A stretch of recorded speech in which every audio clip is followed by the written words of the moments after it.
Okay, so we're going to talk about the fourth week of the time period that we're in right now, which is the weeks of Shovevim, which we've been kind of discussing, which every week is like another transition out of Egypt. So we start off with Shemos, and we go to Vayera, and we go to Bo. So each week is another stage of further development and further really coming out of Mitzrayim. So just basically last week, where we left off last week, is that actually things got worse for the children of Israel, and just as things got really bad, the last couple of plagues came in and took the Jewish people out of Mitzrayim, right? So the plagues work with the 7 plagues, which correspond to the 7 emotional levels, correspond to the 7 sphere of the animal soul, right? And then it goes to the 3 sphere of the mochin, of the mind, right? And then it goes, that was last week. So last week is Bo El Paro, basically come to Pharaoh, and come to Pharaoh means you're actually approaching the fear and approaching the villain himself, like the Zohar says. It's not just Pharaoh that as a human being Pharaoh, but it's basically Pharaoh as the most, from its highest spiritual source. And in spiritual source, he's basically the snake, the serpent, the worst type of a serpent that there is. And he's what do you call it, those big snakes, the anaconda snakes, right? Which are big, fat, disgusting, and fearful, right? And what? I think so. I think they're quite. I wouldn't want to come close to them. So there wasn't 2. You want just 1? Yeah, perfect. Thank you so much. Sure. So that was last week. So Parshas Bo, we come to actually meeting up with the source of fears, which ultimately the source of fears are really in our minds.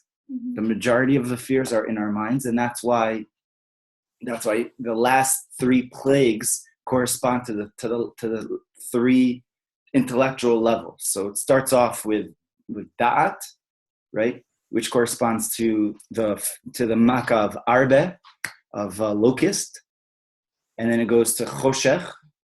Choshech is bina, right, and then it goes to the death of the firstborn, which is chokhmah, right, and it climbs up backwards. Climbs up, why? Because the animal soul. The difference between godly consciousness and animal consciousness is that animal consciousness starts off with an impulse first, and then it pairs it up with an intellect. Whereas godly consciousness is supposed to be intellect, and then that works into emotion, and then that translates into the proper emotion. Mm-hmm. So the breaking of Egypt has to work with that first 7 plagues, the first 7 plagues which correspond to the 7 emotions, and then they go to the 3 intellectual. So before we understand this week's parsha, so let's first kind of get our bearings on where we're coming from. And last week we have the makkah of arbe. So arbe is locust. So why does locust correspond to da'at? So there's a bunch of answers to that. And by the way, this is based on the writings of Maharal. Maharal of Prague actually lists the plagues actually in this type of an order, and Chassidus actually explains this deeper than Maharal philosophy, which is basically the beginning of Chassidic philosophy. Really starts the Maharal. The Alter Rebbe bases himself on the writings of Maharal. He bases Tanya on the writings of Maharal. So anyway, so the Maharal. He was before. He was 1600s, early 1600s. Baal Shem Tov, yeah, totally. He used to learn with the Maharal of Prague's soul. There's stories of that, how the Maharal actually came to him. His soul actually appeared to him. Maharal is Morenu, Harav Yehuda Lawi, Levi in Hebrew, but it was Lowy. We would say that in modern, the last name Lowy comes from, that was his last name, Levi. He was a Levite as well. So we know good Levites in the crowd. He came after the Ari? No, before. The Ari came before. Okay. Yeah, the Ari lived in the middle of the 16th century. Wait, what? The Ari before the Maral? For sure. The Maral in the 1600s. The Ari lived in the middle of the 1500s. Wow. So anyways, I think I was Hasidus, like a little bit before Hasidus, but I guess not. It was the pre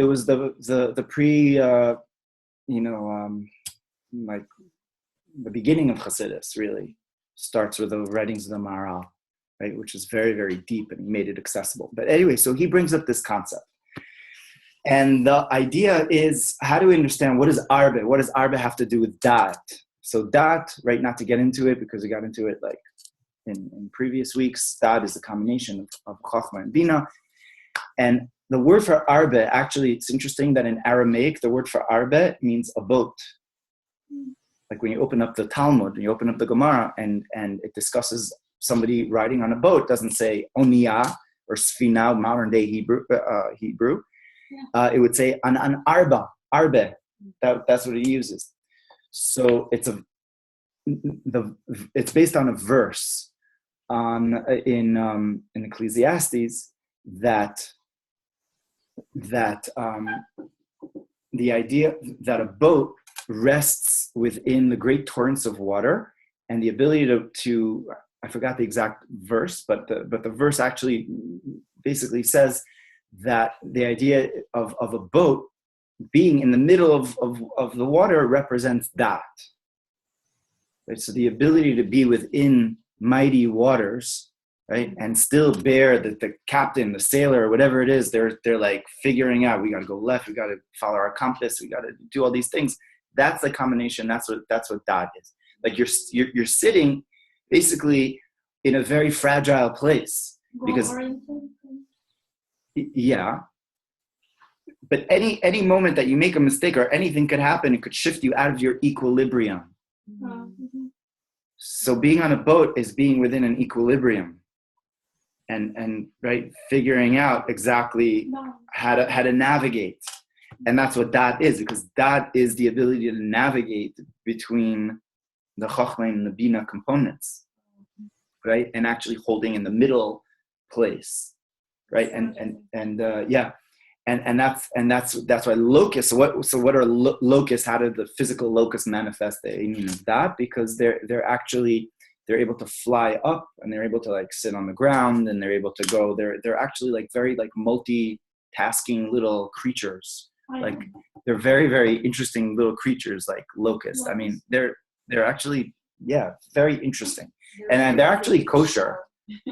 Only for some people eat locusts. Really? Yes, some Yemenite Jews. There's a certain amount that they have to have certain. So the thing about locusts is they have legs, and they have legs that they can walk on, and they also have wings that they fly on. So it's not forbidden for anyone. It's not for it's not kosher for. I mean, you have to have a certain, what we call a Masorah, like a Kabbalah, and taking locusts and making sure that they're. Fez, Moroccans and Yemenites. No, not Moroccans. The Yemenites, yeah. Okay, Moroccan. really? I'll skip on that one. Excuse me, you have to eat them. Yeah, only from certain areas I heard, because they have them aside. Okay, back to Das. Mm-hmm. No, it's true. So, anyways, so arbe is that balance of actually kind of like flying, being on the ground. It's like, being in different places, the ability to be in different places. It's like multitasking, basically. It's multitasking, right? And still like being in your zone. So a locust is in their zone on the ground. They could do their thing and munch away at crops and whatever they do, and also fly away, and yeah. So that's arbe. So now choshech, the next level is bina. Okay, so now the fixing of bina is Egypt is hit with a massive darkness storm, basically, right? And the whole land of Egypt is now completely dark, lights are out, and it takes the negative understanding of Egypt, right, and pretty much neutralizes it, right? Because bina, the positive bina, the bina of kedusha is actually light, right? And that's what it says that for the Jewish people, for the children of Israel, there was light in all of their dwellings, right? That's what the verse says. And for the Egyptians, it was darkness, right? So where negative bina is actually understanding what I want, and understanding it's the I consciousness and what I need, and it's basically focusing on the self, which is really ego driven, which at the end of the day that's darkness, because it's not altruistic, it doesn't perpetuate itself, it's self-centered. And if it's self-centered, so then there's darkness, because darkness is really just the absence of light, and an absence of being connected to the source, connected to the greater source, and that comes through bittul, right? Nullification of the source. So bina is a nullification to wisdom, to chokhmah. And when bina doesn't have the nullification to chokhmah, and it just wants to do what it wants to do based on its intelligence, so then you could have the darkest thing and the darkest civilization on earth, right? That could do the most atrocious things, and decide that what things are cultured and what things are manicured and what things are this. And you know that the Germans, that they were what's his name? They were playing to Wagner symphonies, right? And at night and during the day, they were involved in concentration camps and exterminating, right, endless amount of Jews. And that is negative bina. That's a lack of actually understanding the greater picture, and it's self-centered. That's the makav choshech. So the Egyptians got it back in their. That was the plague. The plague was, okay, you want darkness? We'll give you darkness, and the darkness is now you'll be stuck. You're so stuck in darkness, you think that there's an endless. There's like you could just take and do whatever you want. No, there's an end to all of that, because darkness is not a reality. Unless, right, it's just an absence of light. And we know, by the way, with the dark planets and the what do you call them in space? The dark holes, right? Black holes. That the black holes, what they do is that they suck. They take in planets. They take in stars, and they just keep, because that's their power. And that's the only source of their vitality is light. But when light is not allowed, so then that black hole is going to cease to exist, because it can't live on its own. It will just, and that's what happened to Egypt. Egypt stopped, basically, just imploded within themselves, right, during that plague. And during that plague, actually, the Jewish people went to the Egyptians, and they were. It says that they had light, and they went to the Egyptian homes, and they saw everything that was going on, and they asked them. So or they saw where they kept everything, because it was one of the conditions that God made with Abraham, that when they go out of Egypt, that they won't go out empty-handed, but they'll take the wealth and the riches of Egypt with them. And why was that such a necessity? And even Moshe asked that question. Who cares? They just want to come out of Egypt. Like let them go. For they don't need money. You know, if somebody's in jail, he's just happy to go out of jail. He doesn't need like any money. He just wants his freedom. So God says, no. That's part of the condition. Either they go out and they take all the wealth, or they can't go out. That's just part of it. And the inner meaning of that is that they needed to take this wealth, because that wealth actually symbolized or represented, had some nitzotzos of kedusha, like sparks of kedusha, which were giving vitality to Egypt. And that vitality had to be extracted for Egypt to actually be completely obliterated, right? From within. So the last plague is the plague of the death of the firstborn. And why does that represent Chokhmah? Because what is Chokhmah? What is wisdom, right? Intelligence. It's the first understanding that somebody gets, right? It's like the spark of wisdom, spark of brilliance that somebody has. And that spark of brilliance is called the Bechor, like your firstborn. Because just like there's a physical firstborn that somebody had, that parents have, so that firstborn actually has something very, very important, is very important to the parents. Why? Because that made them into parents, right? Beforehand they were just a couple, they were married, whatever. Now they have a child, and this child is always going to be special. I mean, other children are for sure also special, right? Middle children as well, like all middle children. That's good, it's okay.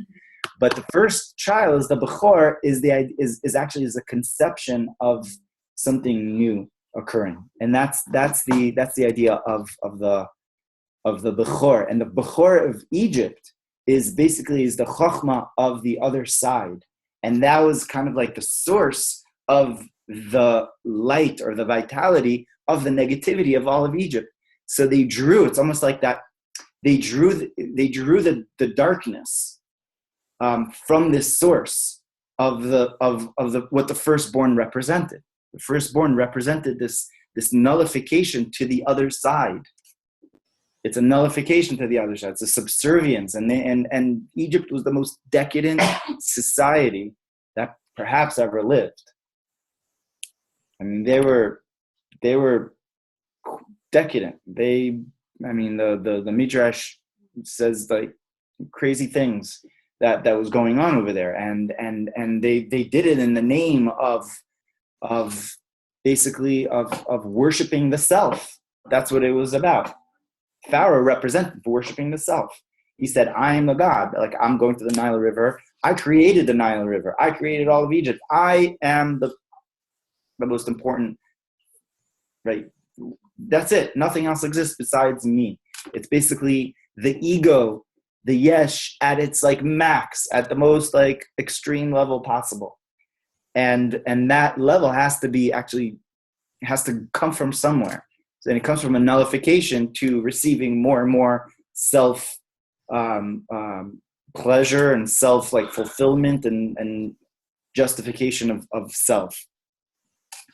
So the death of the firstborn broke that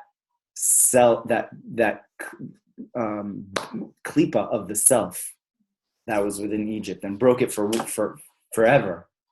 Right? Because after that, even Pharaoh himself was the firstborn, and Pharaoh was scared to actually be also included in this death. And he comes out in the middle of the night, which represents actually like the place of where darkness and light actually correspond, where darkness, chatzos halayla, the midnight is the place at night where it's like that perfect like connection between darkness is going towards light. And it's going towards light. In other words, the midnight is now okay. Half of the night is now over. Now it's going towards daytime. We're coming closer to daytime. After midnight. After midnight, yeah. So we came out of Egypt exactly at Chatzos, exactly at midnight, because midnight represents that breaking of the darkness that receives from a source of kedusha, of some sort of holiness, because the nullification is a nullification of self, but it has some sort of a spark of holiness. And once the firstborns were killed, so now it was time for to come out of Egypt, and coming out of Egypt to extract the 600,000, actually there were 1.8 souls that were there to come out of Egypt. Did they all come out? So it says actually only a fifth. The Midrash says a fifth of the people came out. Four fifths were died. Huh? There's different opinions. There's like even less. there's many opinions on that. So the rest died? Whoever didn't come out? The numbers, if we do the math, is about 7.2 million died. Oh. Yeah, of the nation of Israel, fifth, because 1.8 was there. They didn't leave. They died. They died during the plague of darkness. That's what the Midrash says. Yeah. 70 Jews? 7.2. And at that time, there were 9 million Hebrew slaves, and only 1.8 went out. Only a fifth So, went out. Can you imagine? 20%. yeah, it's a pretty staggering rate. I mean, yeah, it's hard to understand that. Like, is it literal? Is it? Right. So in this exile, everybody's coming out. Yeah, the Rebbe says. So the 600,000 sparks, like the root sparks of holiness, like the idea is that we came out of Egypt exactly at midnight. Okay, so all that now leads us came out of Egypt on midnight. People. Yeah. Well, 1.8. Okay. Yeah. Because the Torah says the 600,000. It calls them 600,000 men and nashim v'taf. Right. It's not to mean that the women are not part of it, but it was just like the idea of the tzivot Hashem, the idea of the armies, and generally speaking, the idea of the armies is Generally in Torah, it says how many people are in Israel. It's like not counted. No. It generally sometimes counts until like not always. A certain age. Right. Well, sometimes. Most of the time. Yeah. There's just a few times that everybody was counted. Yeah. I don't know. No, it's not.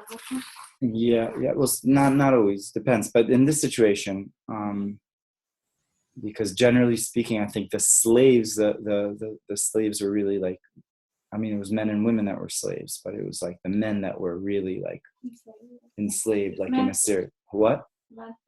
Right, and I mean, it says because of women, actually, we came out of Egypt. So that's, so all this now brings us to this Parsha. So brings us to B'Shalach. And now we're sent out. So now is actually like freedom. I mean, we're like cruising pretty much. I mean, we went out, but we went out with a sense of Emuna. I mean, we went out like not knowing where we're going to get our meals, what's going to happen, and that was the most beautiful thing that God remembered and continues to remember, the idea of Emuna, of faith. And really, like if we had to like give encapsulate or give like a caption, like a one-word caption for this week's Parsha, the word for that is Emuna. Because the whole Parsha really deals with Emuna, with developing like the sense of Emuna. And really, midway point. Why? Because there's a guest that she's an Hebrew speaker, and I'm supposed to be a class in Hebrew, but sorry. Baruch haba. Yeah, I think you guys don't speak Hebrew. It's gonna be in English. Oh, it's in English. Okay, so Emuna is really the caption that if we had to give this parsha a caption, and it starts off really from the beginning. So Paro lets us out, and we say, okay, we're following, we're going, and we don't know where our food is going to come from, and that's the whole idea of the matzah. And the whole idea of the matzah actually represents, the Zohar says, represents the bread of Emuna, because they took this dough. They didn't even know what they're going to do with this dough. They didn't even have time to cook it. Moshe says, okay, just go. Pharaoh's saying go. Pharaoh's saying, get out of here. The whole place is going to explode, go fast. So we just leave and we start off with Emuna. And for 7 days we're traveling, and we reach the Yam Suf, right? That's the sea of reeds, they say in English, right? the Red Sea. What's it And called? I don't know, there's no reeds there though. Yeah, I wondered about that. I have no idea. I don't know what's called clarinet that. reeds. Huh? I see that, and I think like clarinet saxophone. I'm not sure why it's called the Sea of Reeds. Anybody know why it's called the Sea of Reeds? I'm not sure. But anyways, We'll Google it. Okay. That's what the Red Sea, right? the Red Sea, right? The Red Sea makes more sense because Eilat, that whole area over there, is very red. Yeah, Like Yeah, the the mountains, mountains if you and look. the mountains are the desert red. You know, Cool. yeah. So now they're standing over there by the Yam Suf. And for 7 days they experienced some amazing things. They experienced the cloud of glories is going in front of them. And at nighttime, there's the pillar of fire. And the Zohar says unbelievable things. The Zohar says really incredible things, that what was going on is that the merit of the forefathers of Abraham, Avram, Yitzchak, and Yaakov went in front of them, and they saw like incredible things. But the emunah just actually really started, and emunah is like a very deep thing to work on. And so before we go any further, like talking about the Kriyas Yamsuf, this stage of this whole process of coming out of Shovevim is really the most.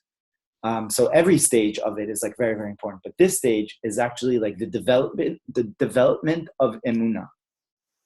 And for some people it's easier, for other people it's harder. For every person it's different, because emunah is not a tangible thing. It's not something that you could actually even pinpoint. So when we talk about the emotions, and we talk about exactly the plagues, and we talked about the plagues where first it was blood, and blood is chesed, is kindness, and then Sfardeh is Gevura. So you work on your individual like self and your own Egypt like mentality. And even when you go up to the level of that and you go to Bina, whatever. But when it's beyond that, and it's not emotional and it's not intellectual anymore, it's something which is beyond intellect. It's Emuna. So then that's something which really takes the whole person. That is the whole person. Like it says in the book of Habakkuk, the prophet says that tzaddik be'emunato yichyet, that a tzaddik lives with his emunah. Just if there's one mitzvah to do, it's emunah. And the Rambam listed that's the first mitzvah to have is emunah in God, because without emunah you can't have anything else. And everybody agrees emunah is like the beginning of everything, right? It's one of the constant mitzvah, right? It's a constant mitzvah, right? And it's basically the hardest mitzvah. So before we go into the Yam Suf, just basically, where do we see this like motif, whatever? We see this like constant message of Emuna in our Parsha, because right after, we'll talk about the Yam Suf in a second, right after Yam Suf, we come out and there's no water. And are we going to have Emuna that it's going to be good? And it is good, God, right? Moshe says the water is bitter. Boom, like he puts like a tree inside of the water, and the water sweetens. And then we continue walking, and our bread runs out. And what are we going to do now? We don't have food, right? So Emuna, is God going to provide? And he does.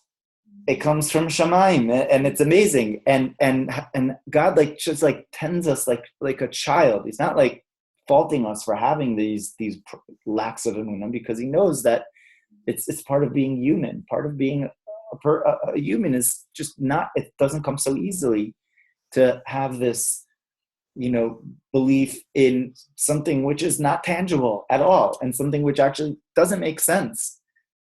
And it doesn't make sense that all of a sudden we're in the desert, there's no water over here, and there's a lot of people over here. There's 1.8 people, is not responsible, it's not responsible. And it's the same with food. You're like, it's just not responsible. And that's what the Jews say. They say like, it would have been better if we stayed back in Egypt, because back in Egypt, at least we had some food. We were slaves. Life wasn't great, but at least we had something. Here we have nothing.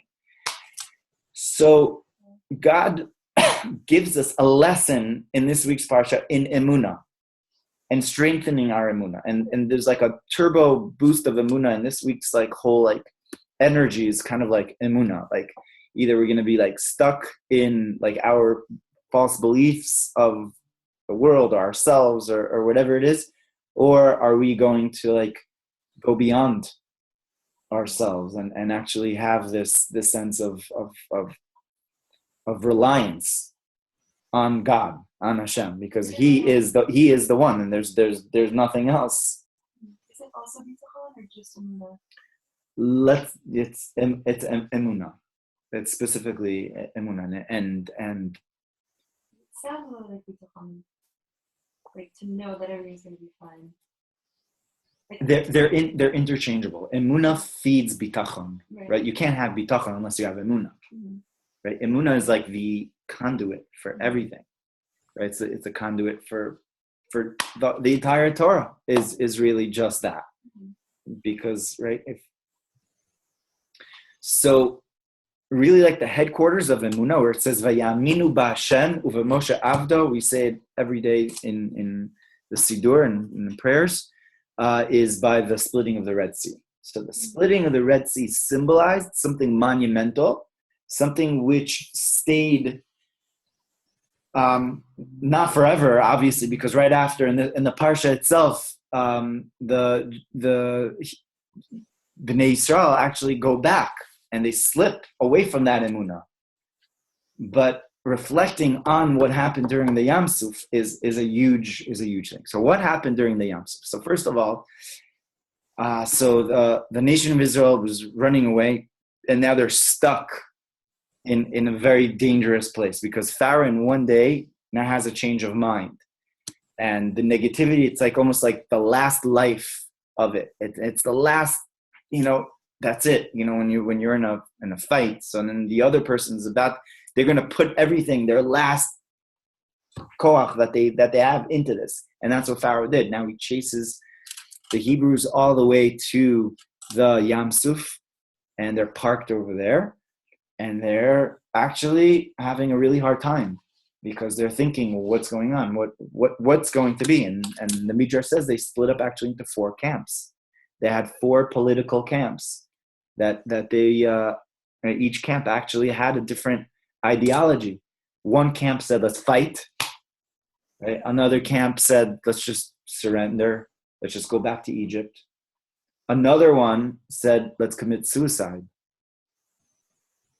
He said, let's just jump into the Yam Suf. Let's just jump in. Like we're not going back there. Or let's just all do it. Like they did in Masada, they did in many other places in history. And the last one prayed. They were the spiritual ones. They said, what could we do? We could just pray. And which one do you think Moshe was a part of? The praying one, right? He was part of that group, and God says to Moshe, "Ma titzak elai, what are you screaming to me? Why are you screaming? Why are you even davening? It's not about davening right now. It's about going. It's just about continuing. Just keep on going."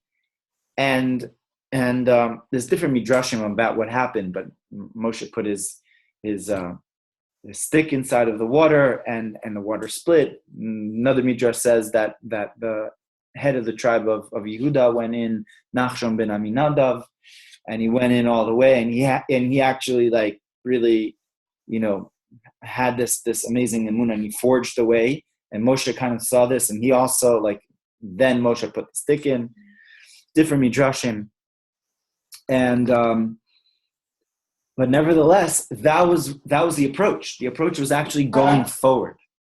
And going forward is actually being connected to the tactile, to the action.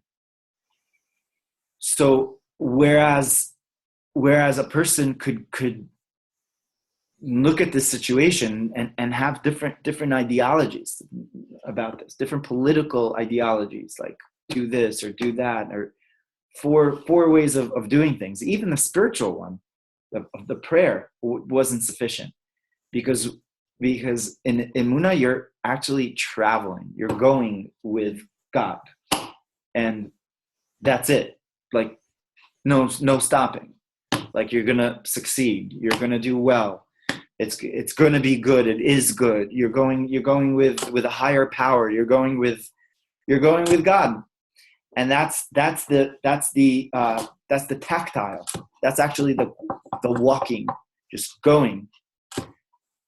There was a guy, a very very special man in the Kotel that used to. He survived. Well, he wasn't a survivor. Actually, he was they called him the sergeant. He was a sergeant in World War II, and he helped rescue Jews in the Holocaust. And he wasn't observant at that time, but when he went into the camps and he saw what was going on and everything like that, since then he was like, he came closer to Torah and everything, until he became like a Baal Tshuva, and he used to go to like Farbrengens of the Rebbe and everything. The Rebbe actually called him like sergeant, and later on in his life, in his like mid-70s or so, he made Aliyah. He came to Israel. And he lived in Yerushalayim, and every day he went to the Kotel to put on tefillin with people that he saw. So every day that was his thing. And his line was to always keep on trucking. That was a famous line of the Sarge. Keep on trucking, and used to sing it. No, oh well, no. It is a song, right? But it's but keep on trucking. So in Farbrengens, we used to get together. So used to Farbrengen, keep on trucking, keep on trucking, keep on trucking, keep on. It's like just go, because that's Emuna. Emuna isn't reflecting. What am I gonna do? Think about it. Blah blah blah. You just go. Just if that's it, just follow it. Just do it. 100%. Kick your mind out of the way. And just like give the mind a little like punt and say Hashem is with me, and I'm going. And that's what the Jewish people did. That's what they did. They followed Moshe's lead. For Moshe to do that, Moshe is called Chochmah Ilah. It's not simple for Moshe to like. But Moshe is also the shepherd of Emuna, Roe Emuna. He was the shepherd of Emuna. It's even higher than Chachma. That's where Chachma really stems from. And at that point, Paro has no power. And that's the real demise of Pharaoh. The demise of Pharaoh didn't occur in last week's Parsha, where there was the death of the firstborn. But the demise of Pharaoh really occurred in this week's Parsha, where he's actually inside of the water. Where they're just walking in, they're like, what's going to be? It makes no sense for us to do this. This is crazy, irresponsible, right? Suicidal, right? It's ridiculous. Probably the group that wanted to jump in anyways, they were like, okay, but to do that made no sense, and nevertheless they did it. And that's Emuna. And there came the demise of Pharaoh. Because Pharaoh now also follows them, and the whole legions, whatever was left over, and Pharaoh's inside of the water, and according to Pshat, he dies, but according to the Midrash, it actually says something very interesting, that he actually was kept alive miraculously until he says, "Okay, now I know that there's a God."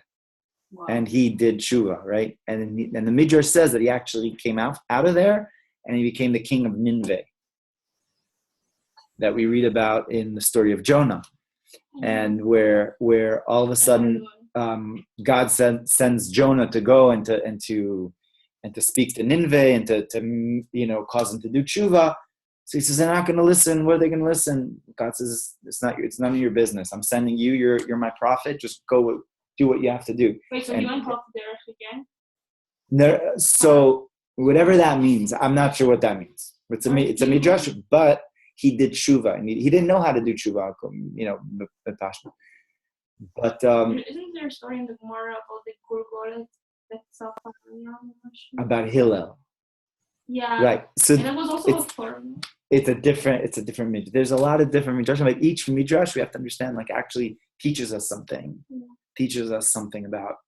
about this concept. And the concept is that he actually did teshuvah, and he came to a level of now dat. So whereas, like according to the literal meaning of the psukim, like Pharaoh and Egypt are destroyed, according to the midrash, Pharaoh is actually transformed because he actually is rooted in a very, very high place. He comes from a very high source of a combination of actually trying to stop the flow of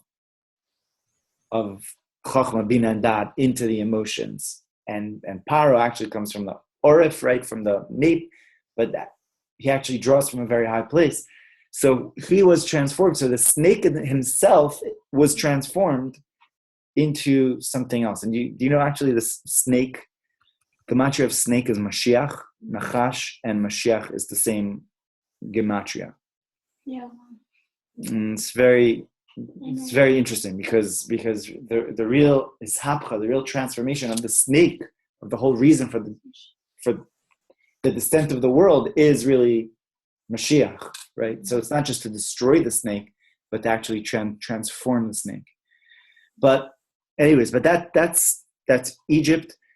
But for us, and how we experienced it, and how we continue have to read it and actually reflect upon this every day. Actually, we have this in our prayer book, and we actually read about this every day. So that means every day we're supposed to actually reflect upon this emunah. And why do we read it every day? I mean, there's a lot of other good things to read about. We could have read about the Ten Commandments. We could have read about Bilam's blessings, and we could have read about the Isaac's blessings and Moshe's, but all these other incredible things. But we read about the Yam Suf every single day. And the halacha says, why do you do that? Because actually it builds emunah. And it says anybody that has kavana, that has the proper intention when they're reading this every single day, it says that he or she is promised that they're ben olam haba. They're a child of the next world, in other words, which generally, I mean, it means that you're doing something really good. I mean, obviously, but ben olam haba means that you're living the next world right here in this world. And then just like in the next world, it's obvious that there is godliness, and then there's light, and then you're a place of bliss, a place of goodness, a place of everything like that. So too over here in this world, it's like that. There's a lot of difficulties, and there's a lot of static, and there's a lot of confusion, and a lot of suffering, and a lot of etc. But when we have emunah, and this is really the last stage of like freeing ourselves out of Egypt. So then we're a ben olam haba in this world. We're living olam haba like right now in this place. Like we're living in a place of bliss right now because we have faith, we have emunah.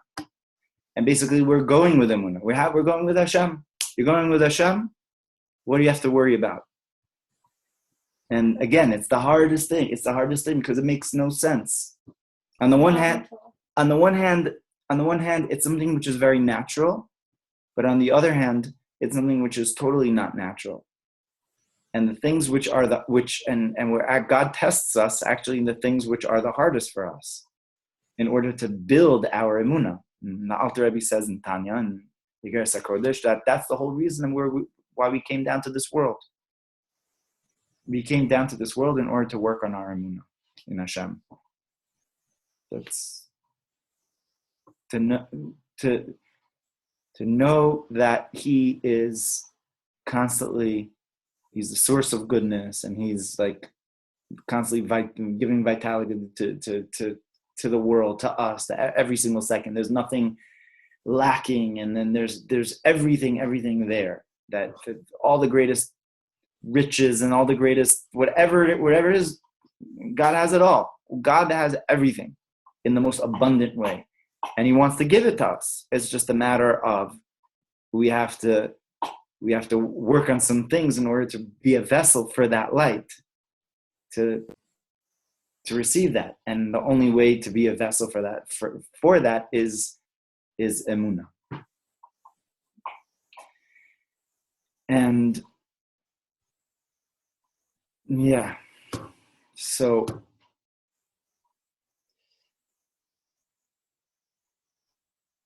the sea splitting represents actually not getting into this too much right now, but represents like the hidden world opening up for them, which means that when we just see land, we don't see anything like what's, what is it? It's just land. It's obvious. Like I see, I'm tangible. I understand. It makes sense, right?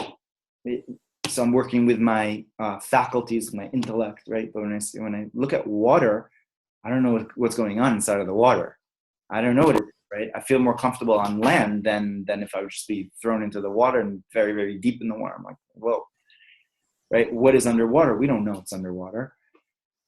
So the opening up of the water symbolized opening up what is unknown, and actually walking on that unknown, walking on dry land, means like actually being confident and being being within the concealed, right? And having that revelation of the concealed. So which is constantly happening. I mean, and the pasuk says that they walked on the water, on dry land within the water. Yeah, on dry land within the water. And Chassidus explains that they walked on dry land within the water, explains that actually that we're always within the water. In other words, there's always the unknown and always the hidden, the concealed, and right. And Chassidus explained that's the revelation. That's Sohev Kol Almin. That's the level of like the concealed reality, which is really all like we're constantly within the unknown. Mm-hmm. But walking on dry land within the unknown is actually being firm in the understanding of Emuna within the unknown. Right. So that's kind of like the headquarters of Emuna is found right there in this parsha, and every day we have the opportunity to work on that, to really like incorporate that within us, and working on that is really like the core, is really the essence of everything else that we do, right? So everything else really comes from there, from Emuna. Yeah, and all this now brings us to next week, which is Parshas Yisro, where we receive the Torah. So that's really like the last. Next week already? Yeah. Yeah. We receive the Torah, and the receiving of the Torah and Parsha Yitro is really like the last stage of like being redeemed, because as great as Emuna is, and it's the most, it could be external. If a person has Emuna and the Emuna isn't rooted within the proper framework of Emuna, so then it could be perhaps not contained and maybe misdirected, or not utilized, not harnessed in all of its capacity. So with Torah, so now you have Emuna and you have Torah, they go together. So then that is like that's the mixture of the two coming together. So yeah, so God bless. So we should all merit having stronger Emuna, and that's really something that we all have to work on all the time, every day, and that's why we read it every day. We read about Emuna every day. We right. So, and it's something to incorporate, something to like constantly to think about, and to to know and then to act upon it, to say, I'm not going with my own power. I'm going with the power of Hashem. And that's it. So Be'ezat Hashem, Amen. we should all have success and Amen. Hashem see the Emuna coming to the time of seeing how the whole world is really just godliness, and really it's all like swimming within that sea of Da'at, which we're going to see very soon, the coming of Mashiach. Amen. Amen. Amen. Amen. Amen.